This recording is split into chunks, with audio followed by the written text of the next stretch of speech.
Hello दोस्तों, welcome back to my channel. तो फिर से स्वागत है आप सबका मेरे चैनल निशु मल्टी यूनिवर्स में। दोस्तों, कहानियों के इस दौर में आज मैं एक बहुत ही खूबसूरत सी दिलचस्प कहानी लेकर आई हूँ, जो कि शिव जी और अर्जुन जी से संबंधित है। और जो आज मैं बताने जा रही हूँ दोस्तों, उसे आप लोग ध्यान से सुनिएगा। ये कहानी बहुत ही रोचक है। दोस्तों, जैसा कि आप लोग जानते हैं कि अर्जुन को वरदान मिला हुआ था। अर्जुन के पास सबसे शक्तिशाली शस्त्र था पाशुपतास्त्र। पाशुपतास्त्र जो था वो शिव जी के द्वारा उनको मिला था।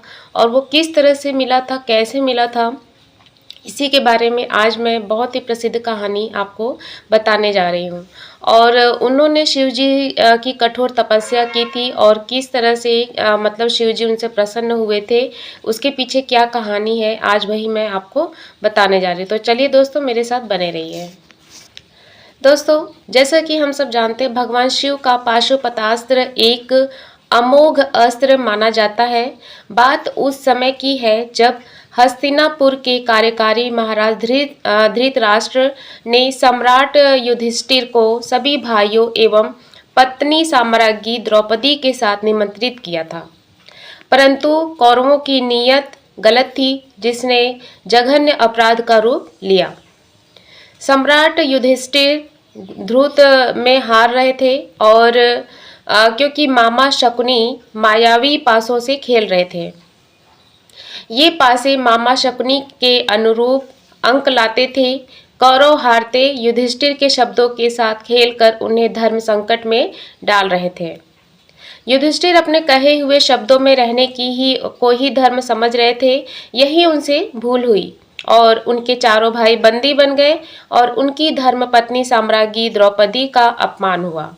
कौरवों ने साम्राज्ञी द्रौपदी के वस्त्र हरण करने की चेष्टा की और परंतु श्री हरि नारायण ने उनकी रक्षा की। हालांकि चेष्टा मात्र ने पर्याप्त अपमान किया और इस अधर्म के भागीदार हस्तिनापुर की राज्यसभा में बैठे हर एक सभा जन हुए। दोस्तों, सम्राट युधिष्ठिर का राजपाट दुर्योधन ने छल पूर्वक छीन लिया और हारने के दंड स्वरूप महाराज युधिष्ठिर को उनके भाइयों एवं पत्नी सहित 12 वर्षों का वनवास हुआ और 1 वर्ष का अज्ञातवास भी मिला। जब वे जंगल की ओर प्रस्थान कर रहे थे, तभी भगवान श्री कृष्ण ने सभी पांडवों को अपनी अपनी शक्ति में वृद्धि करने हेतु अलग अलग मार्ग सुझाए। भगवान श्री कृष्ण के मार्गदर्शन एवं अपने पूर्वज महर्षि वेदव्यास की सलाह पर अर्जुन भगवान शिव से पशुपतास्त्र प्राप्त करने हिमालय की तराई में चले गए। दोस्तों, वहाँ वह उस वन में रहते थे जहाँ जगह जगह पर ऋषि मुनि की कुटिया बनी हुई थी। वही एक कुटिया अर्जुन की भी थी। उस वन में तरह तरह के पशु पक्षी रहते थे। पहाड़ों से झरने गिरते थे, मानो वन नहीं बल्कि स्वर्ग का एक हिस्सा है। वही अर्जुन अपने अंगूठे के बल खड़े होकर तपस्या में लीन थे और उन्होंने खाना पीना भी छोड़ दिया था। वह केवल हवा पीकर रहते थे। उनका शरीर सूख गया था, बाल दाढ़ी मूछें बढ़ गई थीं, परंतु उनके चेहरे का तेज ऐसे बढ़ते जा रहा था मानो दूसरा सूर्य निकल रहा हो। कुछ दिनों के पश्चात अर्जुन के शरीर से निकल रहा तेज उस जगह की रोशनी को अत्यधिक बढ़ा चुका था। इतना प्रकाश हो चुका था कि वहां आंखें खोलना मुश्किल था। दोस्तों, इतना ही नहीं, वहां का तापमान भी बढ़ता जा रहा था और जब वहां ऋषि मुनियों के लिए रहना मुश्किल हो गया था, पशु पक्षी भी उस प्रकाश एवं तापमान से परेशान थे। कष्ट तो इस ऊर्जा से अर्जुन को भी हो रहा था, पर यह कष्ट अधर्म और अन्याय के कष्ट से कहीं कम था। वह अपनी तपस्या से हिलने को तैयार नहीं थे, परंतु ऋषि मुनि सहित सभी जीवों का जीवन दुर्लभ हो रहा था। यह देख कर वहां के ऋषि मुनियों ने शिव जी की पूजा करनी शुरू कर दी और उनसे कहने लगे कि इस तपस्वी से उनकी रक्षा की जाए। त्राहिमाम करने लगे। तभी उन ऋषि मुनियों के लिए भविष्यवाणी हुई कि हे जन, घबराइए नहीं, अर्जुन के तप से आपका अनिष्ट नहीं होगा। पांडु पुत्र अर्जुन मुझसे पाशुपतास्त्र प्राप्त करना चाहते हैं, इसीलिए इतनी कठिन तपस्या कर रहे हैं और मैं उनकी तपस्या से प्रसन्न हूँ। यह सब अति शीघ्र शांत हो जाएगा। तब ऋषि मुनियों को सब ठीक हो जाने की आस जगी। इसी के पश्चात मुनियों के आश्रम में एक बड़े से जंगली सूअर का हमला हुआ। ऋषि मुनि, कन्याएं, बालक, वृद्ध सब यहाँ वहाँ भागने लगे। तभी अर्जुन को अपने क्षत्रिय धर्म का एहसास हुआ और उन्होंने अति शीघ्र उस जंगली सूअर की ओर अपने धनुष को खींचा और वह जंगली सूअर वही ढेर हो गया।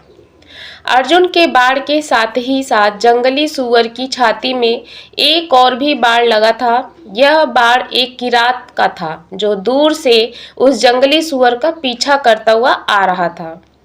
जब किरात ने उस जंगली सूअर को मारने की बात कही तब अर्जुन मुस्कुराते हुए बोले, इस जंगली सूअर को इतनी दूर से भेदना इतना भी आसान नहीं है किरात प्रभु, यह मेरे बाण द्वारा भेदा गया है। इस पर किरात ने कहा, क्षत्रिय प्रतीत होते हो, मेरे साथ युद्ध करो तो जानूं वास्तव में क्षत्रिय हो या नहीं, अन्यथा बड़ी बड़ी बातें तो कोई भी कर सकता है। युद्ध कर सिद्ध करो कि इस जंगली सूअर को तुम्हारे बाणों ने भेदा है। अर्जुन ने किरात से कहा, मैं अभी एक तपस्वी हूँ, ऋषि मुनियों के बीच ऐसे कार्य शोभा नहीं देता। परंतु किरात ने अर्जुन पर बाण चलाने शुरू कर दिए। उत्तर स्वरूप अर्जुन ने भी किरात पर कई बाण चलाए, पर उसके सभी बाण किरात के शरीर से लग लग कर नीचे गिर पड़े।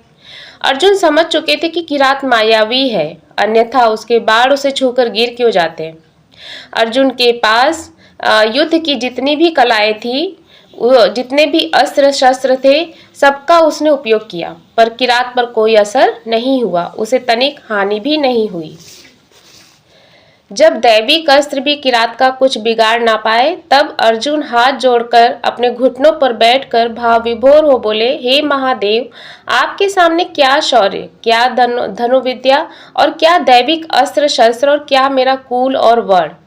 मुझे भूल हो गई, मुझसे क्षमा कीजिए करुणावर, मैं आपको समझ नहीं पाया। भगवान भोलेनाथ ने प्रसन्नता भरे स्वर में कहा, अर्जुन, मैं तुम्हारी वीरता की परीक्षा लेकर परम संतुष्ट हुआ। मैं तुम्हारी इच्छा के अनुसार ही तुम्हें पशुपतास्त्र देना चाहता हूँ। इससे तुम तीनों लोगों को जीत सकोगे। अर्जुन का उद्देश्य पूर्ण हुआ। सृष्टि के इतिहास में शौर्य की नैवेद्य से शिव जी को संतुष्ट करने वाला अकेला अर्जुन ही है। तो दोस्तों, यह थी कहानी पशुपतास्त्र किस तरह से अर्जुन को शिव जी के द्वारा प्राप्त हुआ। तो आज की यह पौराणिक जो कहानी है दोस्तों, आई होप आप लोगों को पसंद आई होगी और बहुत सारे लोग ऐसे होंगे जिनको मेरी कहानी के माध्यम से ही ये जो कहानी आज लेकर आई हूँ ये पता चला होगा कि किस तरह से अर्जुन को पाशुपतास्त्र शिव जी से हासिल हुआ। तो दोस्तों, आज के लिए इतना ही। मिलते हैं अपने एक नई कहानी के साथ, एक नई मोटिवेशन के साथ। तब तक के लिए बाय बाय, सी यू।